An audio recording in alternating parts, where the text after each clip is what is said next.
We are riding on a road that's about to get paved.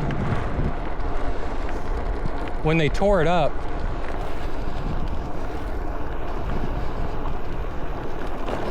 it's actually kind of exciting. I actually enjoyed it being gravelly.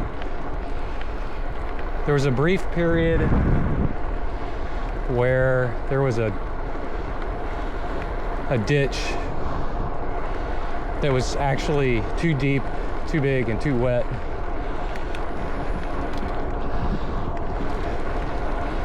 To try to get across, and that kind of sucked. I don't think it was this one, but I mean, it was nasty. So once they got that filled in enough, then it was hike a bike across it, which was kind of fun.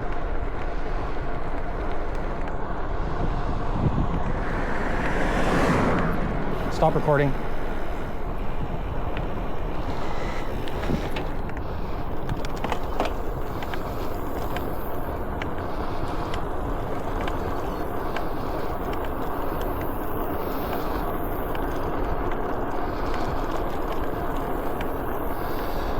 And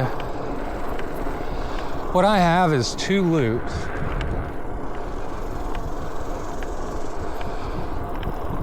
So I alternate for 1-hour rides, and I alternate between them.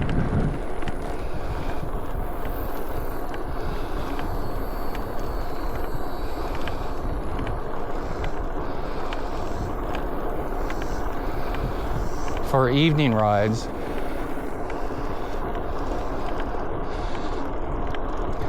We're here in Central Texas, close to East Texas, South Central. So like, we're between Austin and Houston, and it is hot. Oh, my battery is low on my radar. Okay.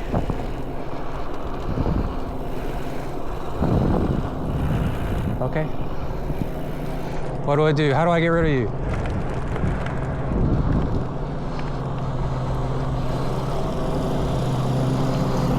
That's great. I got an accident trying to, oh, there you are.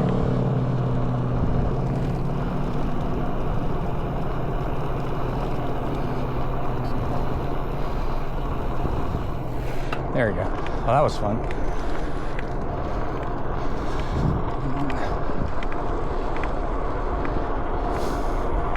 Pro tip. A lot of people know this, but some still don't. New people, always it's helpful to tell. If you set your lights on blinky, flashing instead of solid, it extends your battery life big time.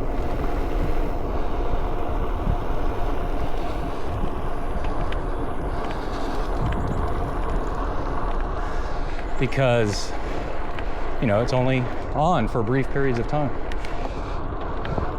And then the other upside is that it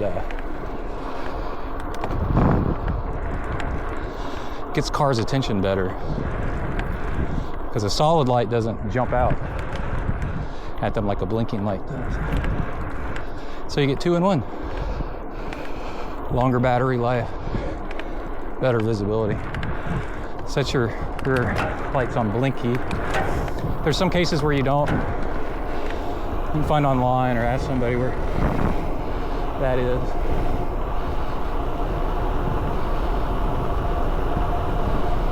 There's our nice little downhill.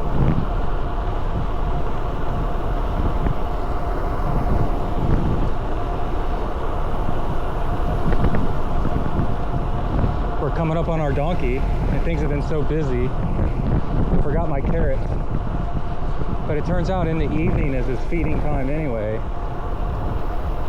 If y'all remember, last time I tried to feed him, where he took forever to come out, was he had his head in a bucket, the owner said. Zeke, he was eating dinner. But anyway, in really hot places, an evening ride is nice because it's nowhere near as hot as the middle of the day. The humidity's burned off.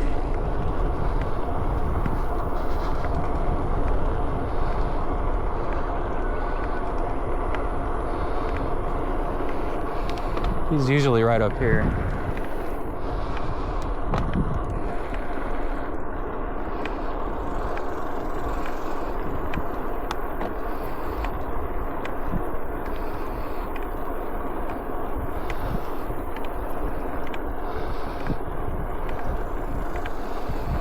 I am really enjoying videoing. The latest setback, see, he's not, oh, he's usually on the right. There's Longhorn over here on the right. There they are. Let's get a picture with one.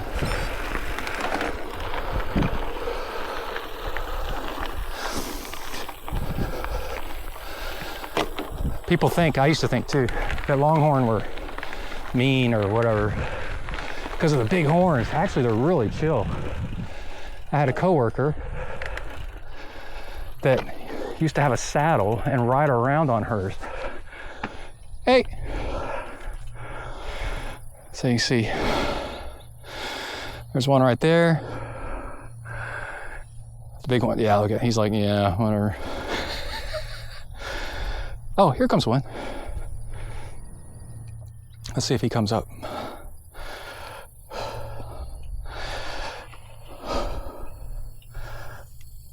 Oh, they're all coming. You just have to watch out for when they turn their heads.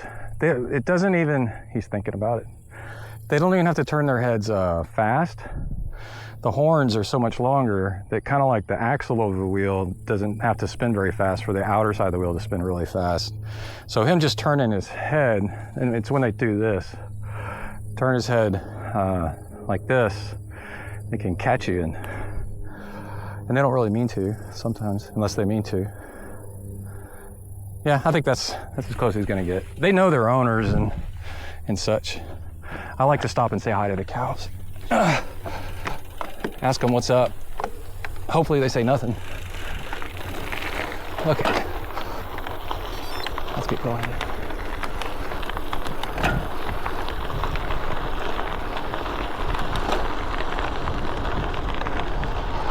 This is one of my favorite gravel roads. Well, actually, almost all the gravel roads in Brazos County, is the county we're at, is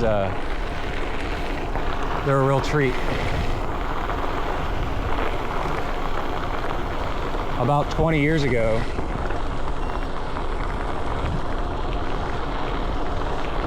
the county started making an effort to pave all of its roads in the name of progress.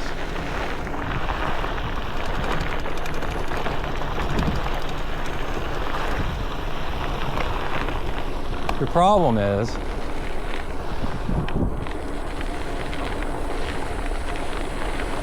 I'll let out a secret. Okay, well, I'll let out a secret. I used to work for a road and bridge department. I know all about road construction and such. I used to pour concrete and inspect it and stuff. So I know a lot about rural road management. Not about urban road management so much, but rural for sure. And,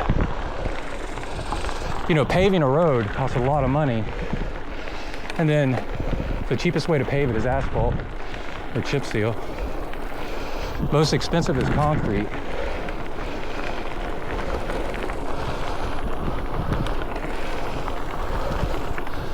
And then if you're not gonna pave it, you have asphalt. I mean, gravel, dirt. So,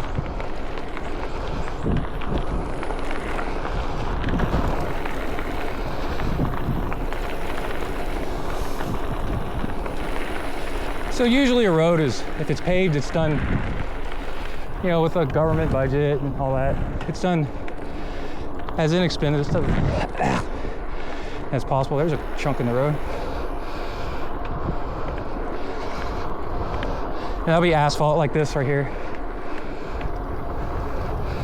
This is a really nice section of county road right here. It's got the double line. Usually they don't do that. It's because it's in a turn.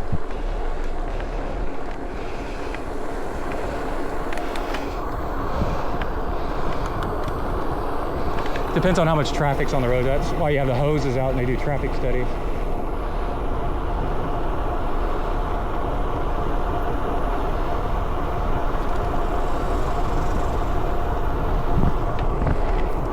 I could use some water right about now.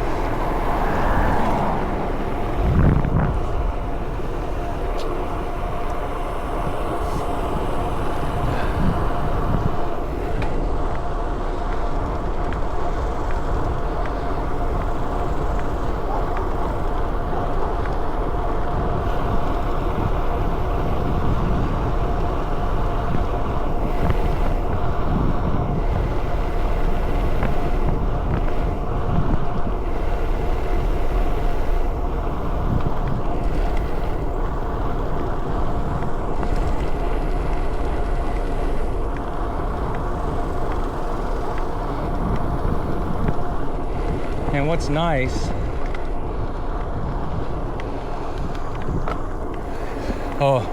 what happens is, you know, asphalt, especially if there's like an oil derrick or something like that, some sort of industrial something at the end of the road will get torn up, potholes and such, the heavier the traffic. And then you got to repave that road, and that costs a lot of money. So if it's a road that doesn't get that much traffic, they'll do gravel, because putting down new gravel, rearranging, blading the gravel is a lot cheaper.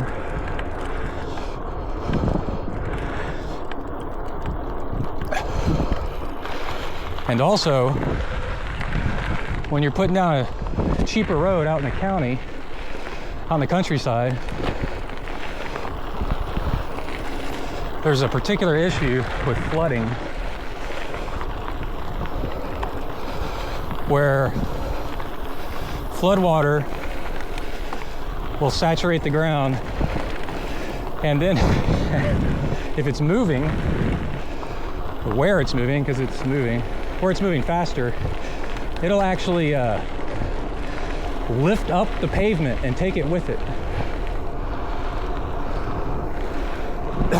Like it's taking a flattened Coke can.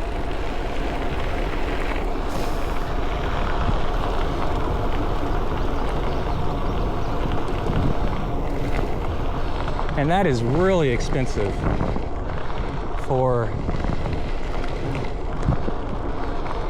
a road crew, a budget to replace. That's not just patching it, that's replacing it, and that's a lot of money. So, in places where there's not much traffic and it's low, a lot of times you'll notice when you're riding around doing your long bike rides, they'll put gravel down instead of asphalt.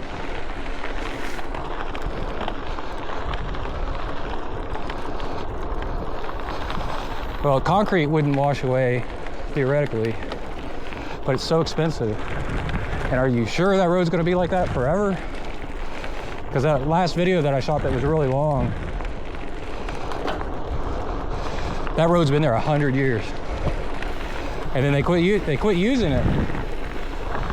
So all that investment, I wouldn't say it's lost, but it's a lot of investment that's not being used anymore.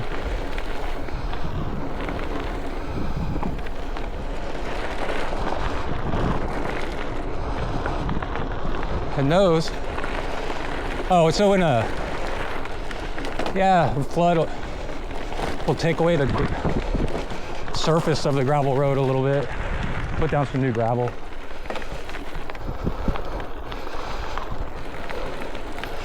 But the foundation of the road is packed. You know, like under this, under any good modern road, there's actually layers of foundation and of different stuff, all the way back to the Roman roads.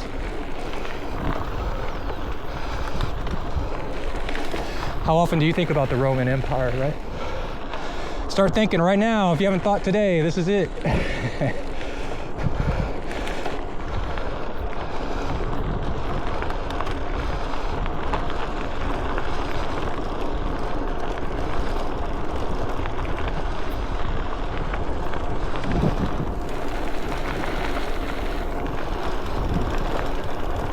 This is nice.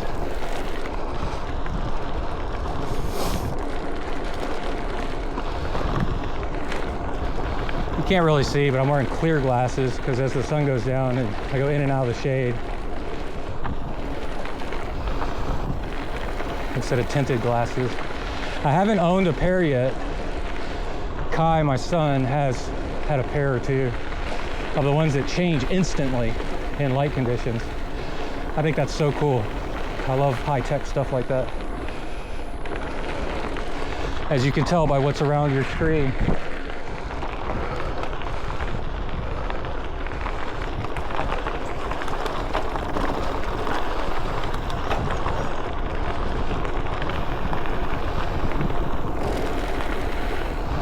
So this road right here used to cross the Brazos River. I think there was a bridge. The Brazos River used to have dams on it. They tried a lock system for ferries and barges, and the river blew them out. Long time ago, 100 years ago, so maybe more. Paddle wheeler kind of stuff. Anyway. Woo!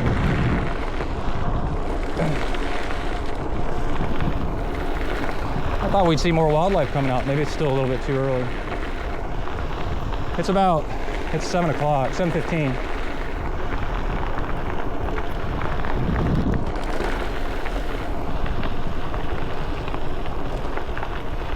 Yeah, if we just went straight, one, that would be really amusing, and the video would end abruptly as we die. But that's a path down there to sand. Go down to the Brazos River and go fishing or put a boat in or something.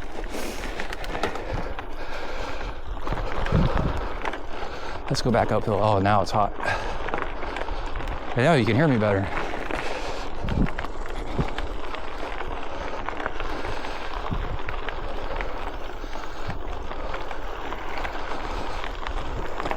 But anyway, College Station and Bryan have blown up in population, double size, triple size when I moved here many years ago.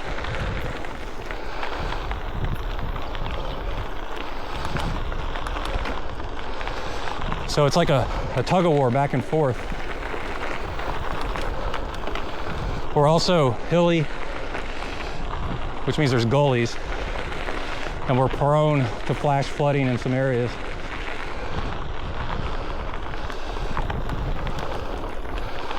So you can imagine it's a tug of war back and forth of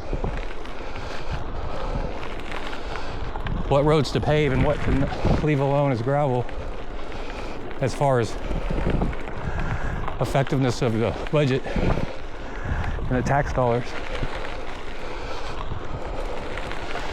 And the county monitors and counts the amount of calls from people and complaints.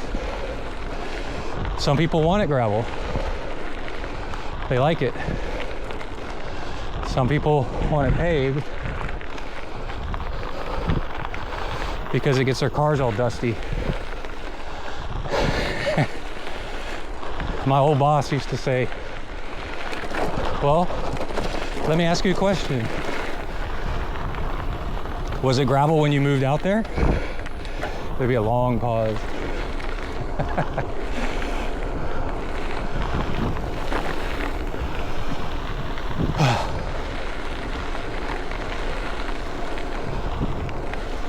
But you get enough people, enough subdivisions, houses and stuff on a road, or also somebody really important they'll have the power and pull to get a road paved. But I've seen, yeah, there was a road, roads go, they'll revert back, you know, and I'm not sure what happened, but Bluff Road in Washington County, you can go check it out. It's on the bluff overlooking the other side of the Brazos River. It went back to gravel just in the past few weeks. I don't know if it's permanent, but some of my road riding friends were out there. We passed them. They were on their road bikes, struggling. They're like, what is going on with this road? It was like, I don't know. I go, yeah, this used to be paved. Maybe the VIP that lived on that road moved away, and they were like, well, we don't have to keep his Mercedes clean anymore. Or, you know, budget dollars, save money, just in general. It's up high. It's tough to pave, so let's just gravel it. I don't know.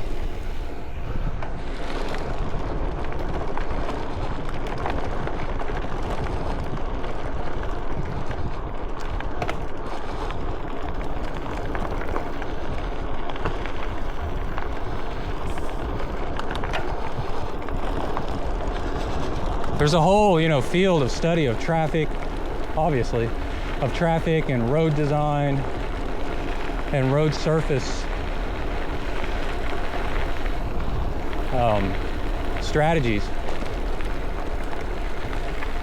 It's really fascinating, and as a cyclist, it's cool to, like, I suggest you go like study up on it, listen to it, like the science of roads. Or listen to this show and I'll talk about it every once in a while.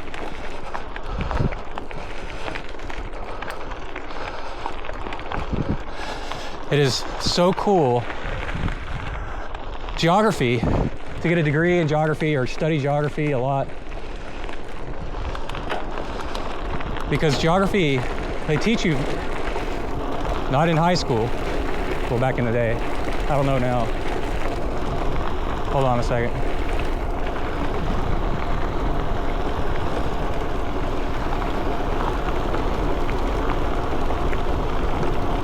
I need some water.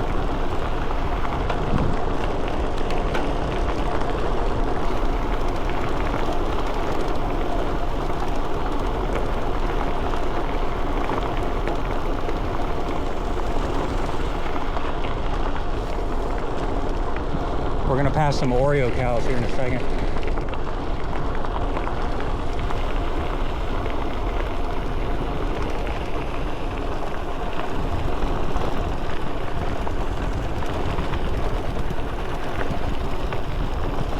Now see, this bridge is concrete. This thing's made tough. I remember when they built this one. Boom. Well, yeah. I was gonna say, let's go back and look and see if it's made out of box culverts or not. So to save money, construction companies, crews, whatever, have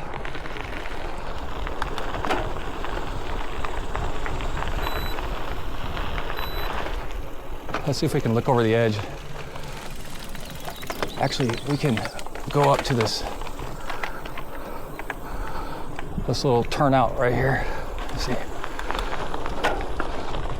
Longtime listeners to the show know that my dad was a project manager building skyscrapers and hospitals and stuff. He's construction.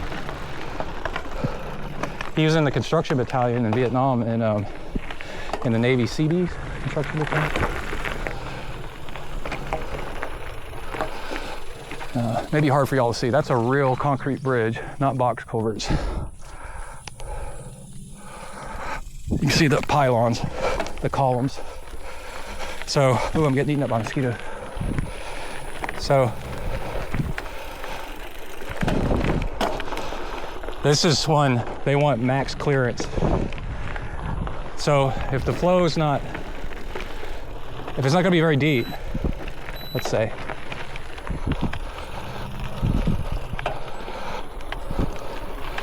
Then they do box culverts, and they'll string a bunch of boxes together sideways. And those are really strong.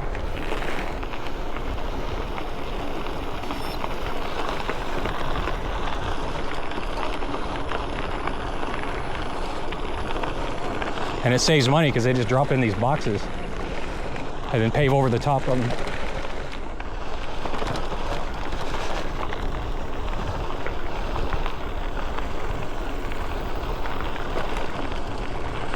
Oh yeah, I was gonna drink some water. I'm thirsty.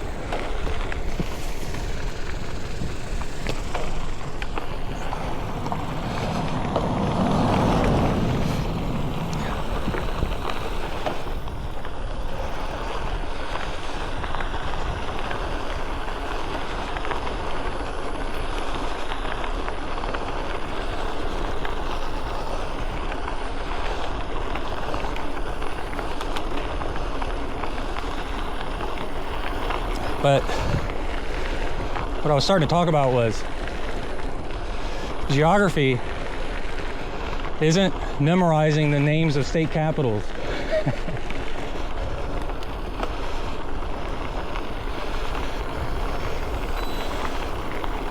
That's just memorization. There's the Oreo Cows. Hey guys, gals.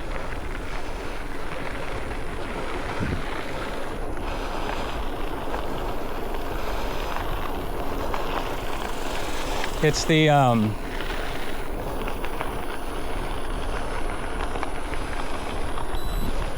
understanding, learning why the state capitals, where are they, why they are where they are.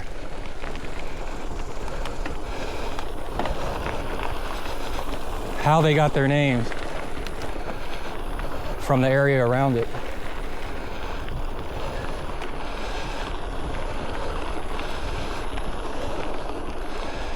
Geography is like unlocking the code of why the world is the way it is around you, because everything's influenced by what's up around it. It's really, really cool.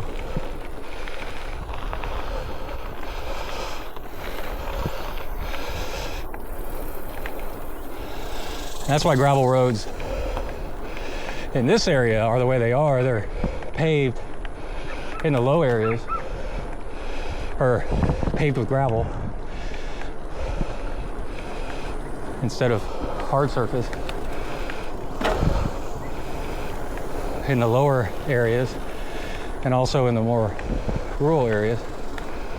But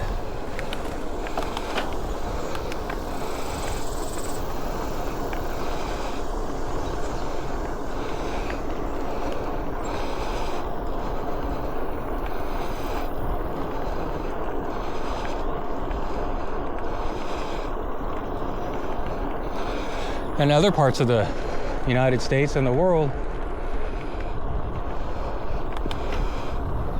there's different reasons for it. I'm sure there has to be.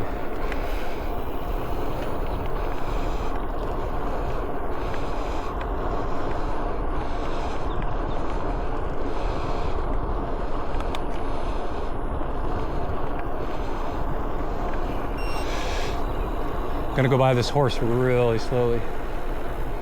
Horses do not like bicycles sometimes.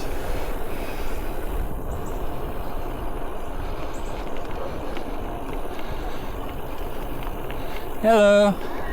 Oh, a donkey, hey. Yep. That was cool.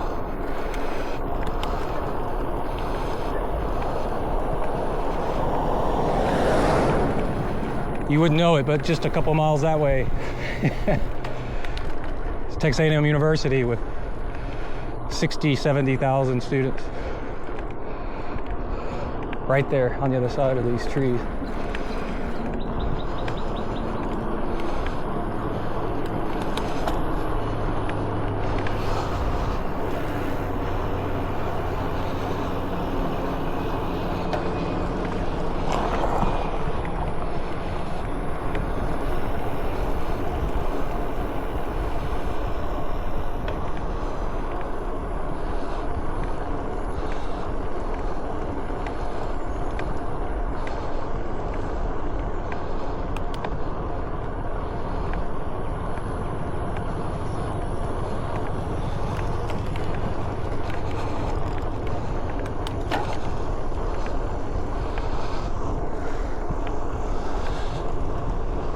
See, that to me did not look like gravel. That looks like a recipe, part of the recipe to make chip seal, like what we're riding on right here. Asphalt.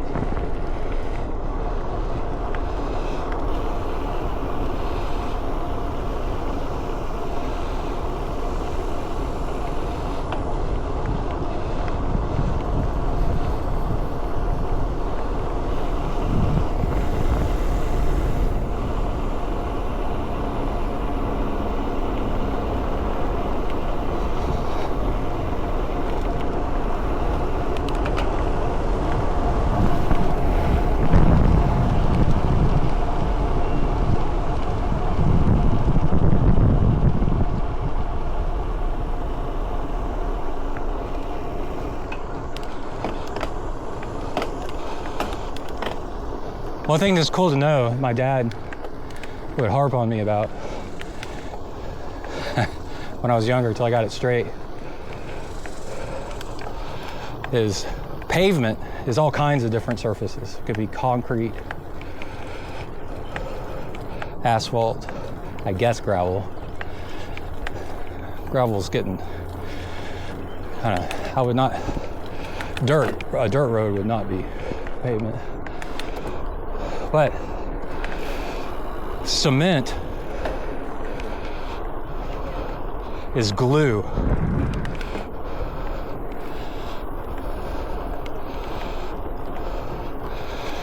Concrete and cement are not exactly the same thing.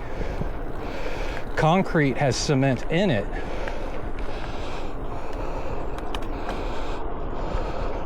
Or cement, whatever you want to call it. Hey! Oh. Oh yeah. Oh, they're excited. These are fainting goats, I've heard. So this will be nice. Not test it out. So concrete has gravel. You know, it's a conglomerate. It's got all kinds of stuff in it. Cement, which is the glue. Sand. Some other stuff.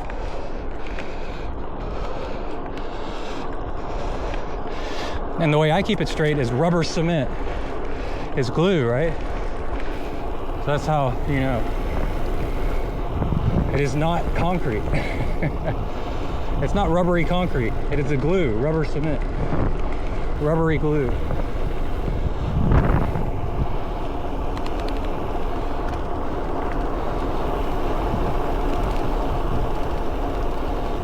This road's a little dangerous in the turns, so I can't go as fast down it as I want to.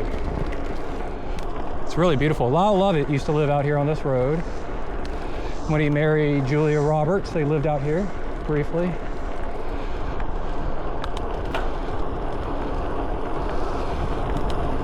Cool trivia. Julia Roberts, those of you that are too young, she's the actress in Pretty Woman. Hopefully you know what that is, even though that's an old movie now. A Roadrunner, a Roadrunner. Look at him.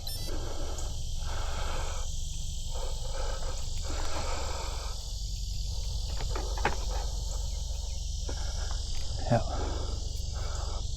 Oh, that's cool. Okay.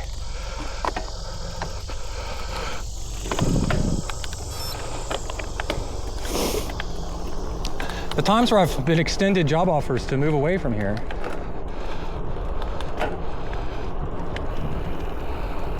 the first thing I consider always is what is the cycling like? And man, it's hard to beat around here. In the southern United States, yeah, it's hotter than hell during the summers. But living on the edge of a town, and now that gravel biking exists,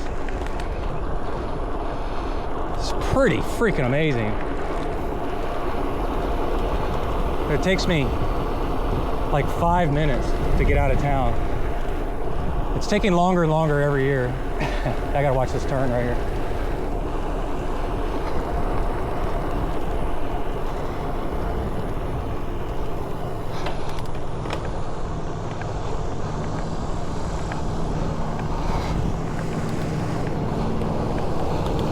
But in general, let's say 5 minutes, I can be outside of town. It used to be no minutes. I used to go out my front door. Neighborhoods springing up around us.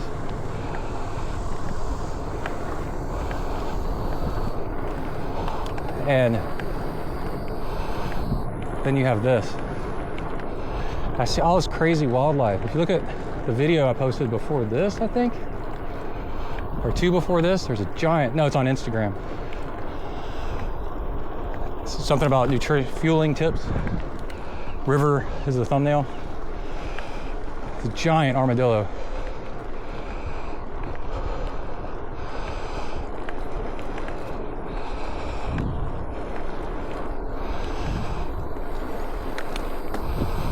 And this is so pretty and calming.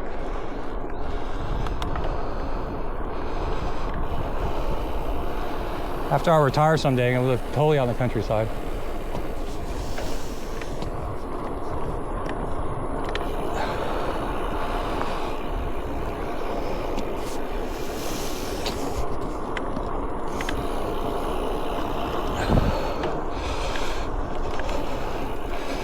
There's something to be said, some pine trees, for hilly and flat, though, at the same time. You want both. Say you're running, you just want to run a flat route, go outside. Man, some of my friends, people I know, live on the bottom or top of big hills. Like where I live right now, it's kind of hilly. I moved there on purpose for the hills. Well, no, I moved there on purpose for the school district. I forgot.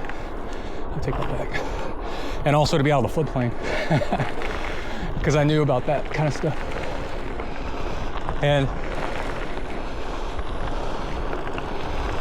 But as a triathlete,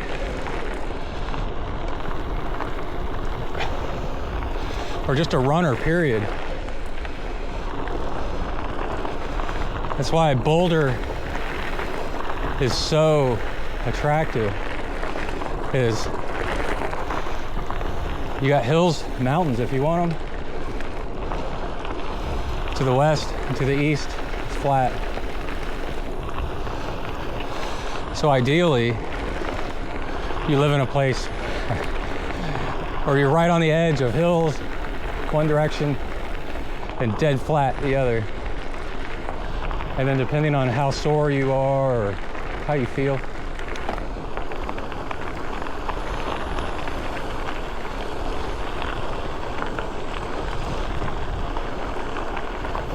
hi. Hello.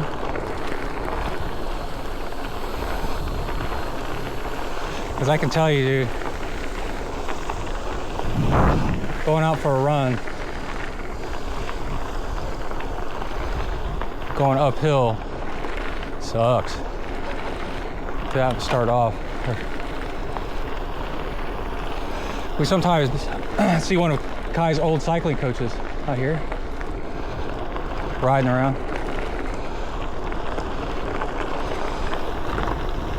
Surprised I didn't see him. He goes to Arkansas a lot. So, yeah.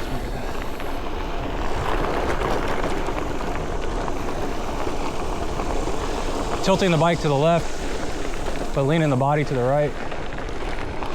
Keeps the bike upright more. Keeps it from sliding out from under you. Kind of nice little trick I figured out. It's counterintuitive.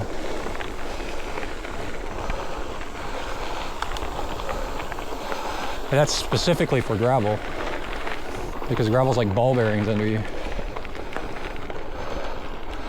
And I think we're at the end of our gravel. Everything's pavement from here on. So I'll just talk a few more minutes and then shut it off. Hope you enjoyed the little ride.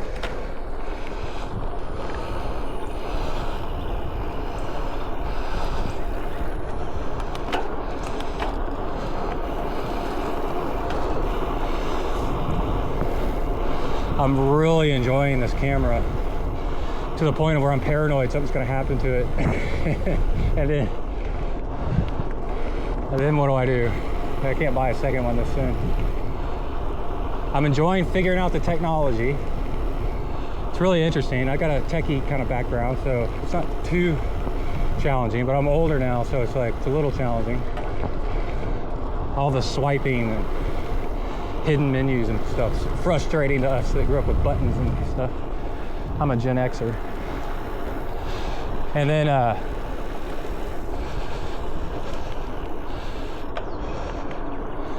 Kai intuitively, you know, swipes and taps on things that I would never do. I wouldn't think to do it.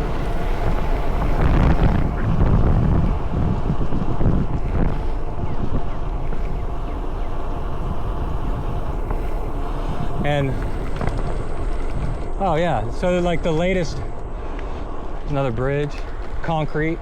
Is it box culvert? I don't know. I'm not going to stop to find out. That could be an angle of this YouTube channel.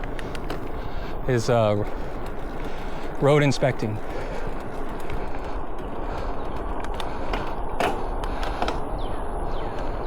I used to do asphalt coring too. There's a machine that you dig. Whenever you see a circle in the road about the size of a little bit bigger than a ball, tennis ball cans, lid. It's a big circular drill. You hook it up to a water source to keep it cool, pump water through it, and just drill out a 2 foot long core. You pull it out and then look at the strata, like looking at soil from the side, soil profile. And then you see how well they put down the 6 inches of this and the 2 inches of that and the 3 inches of the other. So that's how you inspect it. And then we would pour hot asphalt into it.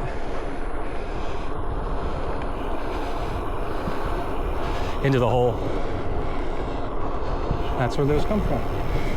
Anyway.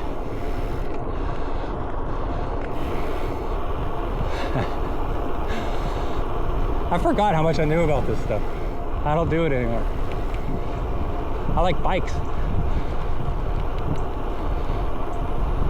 I do less of that and more of the IT side now.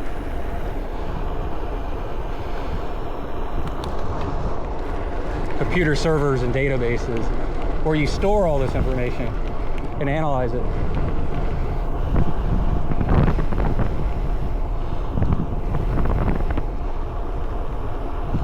I think that's natural progress of a career, right? You start out in the field and then work your way up. Eventually to the horrible desk job. You're like, what happened? I got a degree in geography to be outside. Now I'm inside deciding who goes outside. But whatever.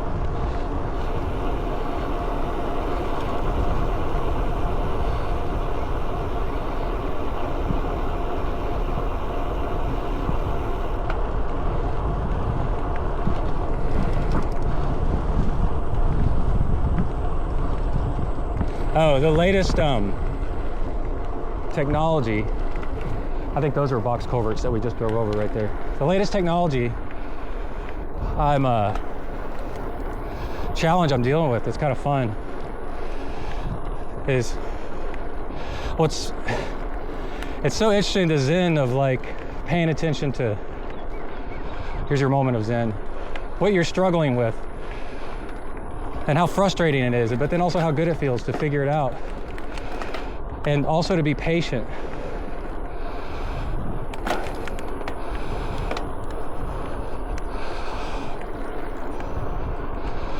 And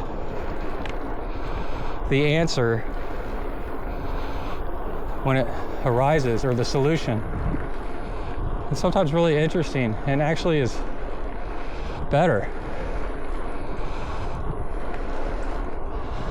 and solves two things at once.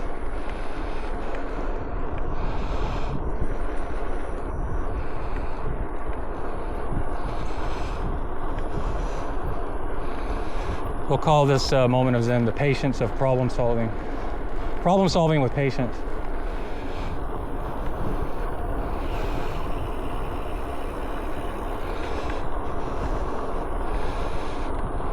Shout out to my coworker named Patience.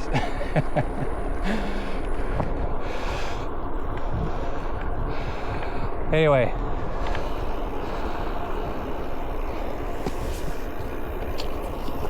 there's two remotes that come with this camera. I've got an Insta360 X4. It might show the watermark in the bottom right-hand corner here, but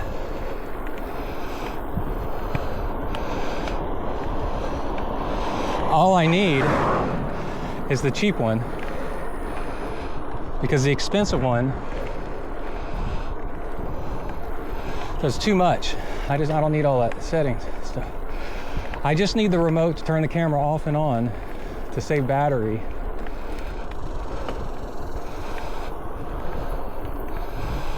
And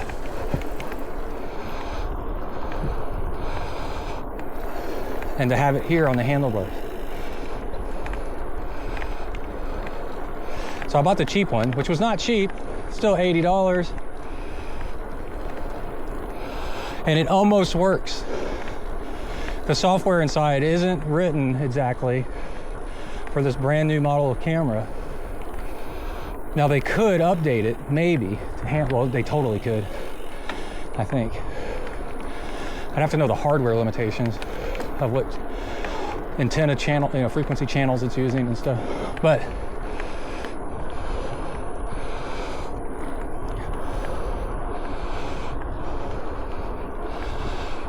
it'll like connect to the camera initially, but then won't do anything and then do the wrong thing and stuff.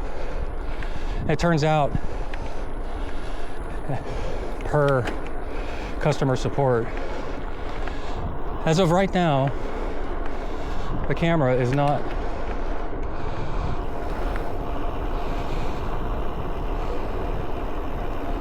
supporting that remote, this new camera.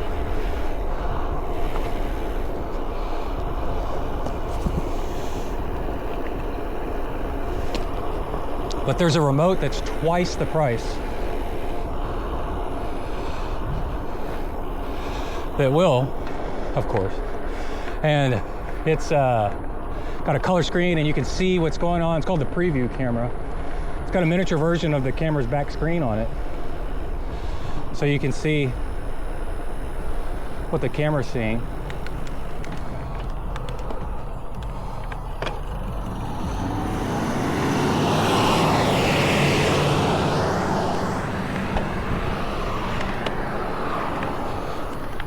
Having to stop and start for some traffic or go to dead ends and stop and start is not the worst thing if you, in your mind, you treat it like you're learning how to do like race starts. That carload of people is very much, you see it out in the countryside around here. It's just people just driving around, checking out the countryside. Like the 1950s Sunday drive kind of thing. Emily and I'll do that on a rare occasion. It's fun. Go see some kind of like exotic animals that somebody's got. Or some flood damage, or a tree that fell down. Or those Oreo cows.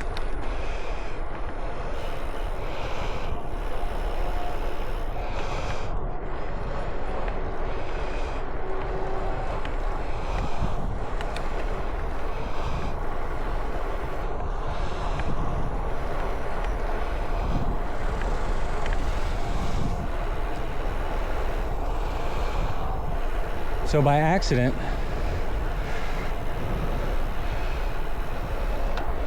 I was looking, I saw a review of the camera. Oh, it's like double the price. So it's like 150, 160, 70, I don't know, whatever dollars. I'm like, man, can't I've already bought the old one. Can't we just get it to work? And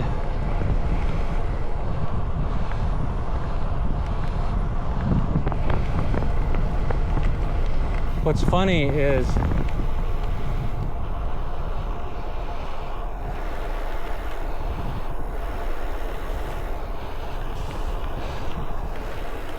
let's see, can I get through here?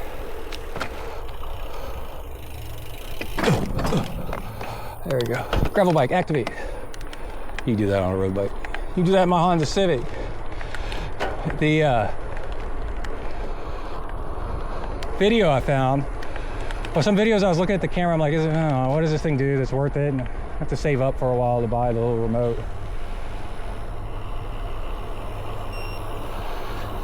We need to get Kai a gravel bike, a real race bike, instead of wasting money on buying unnecessary fancy stuff. And so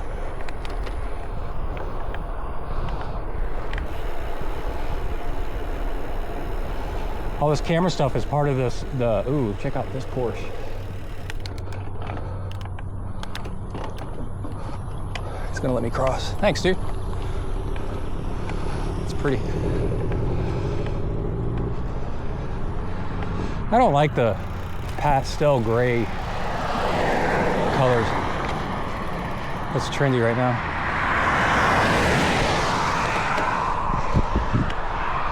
On gravel bikes too. I don't like it.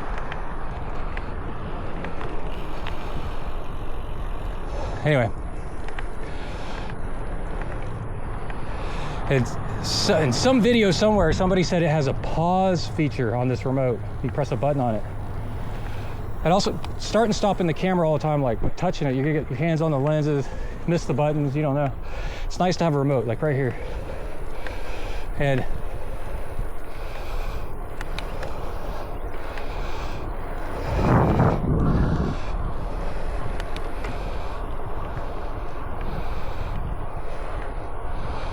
but the pause feature sounded cool. I can pause the camera, right? So let's say that somebody was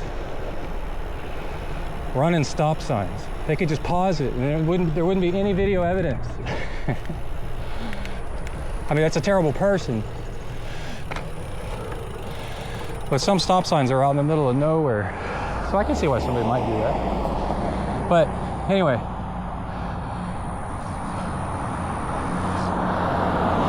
Or, yeah, there's just something you don't want to catch on camera. You're gonna pause for a little bit, save the battery.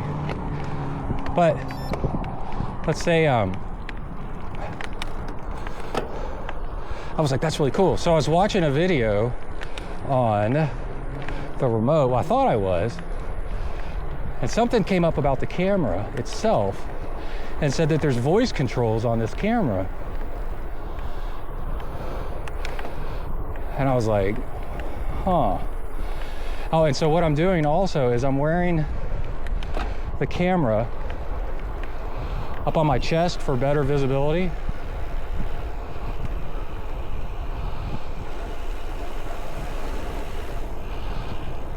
Get up here on the sidewalk. And better stability, so it's not all bouncy and jittery. And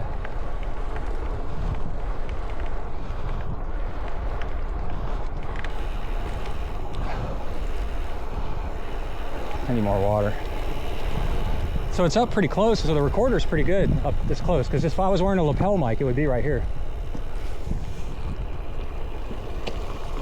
And they make little wind covers for the microphones I haven't bought yet. So maybe I'll get some of those. I tested it out before I started riding. I said the magic phrases. And it worked. So I got hands-free, which might even be better than the remote. It'd be nice to have both. But my problem of not having a remote led me to finding out that I have voice control, which is even slicker. I don't have to take my hands off the brakes at all to stop and start recording.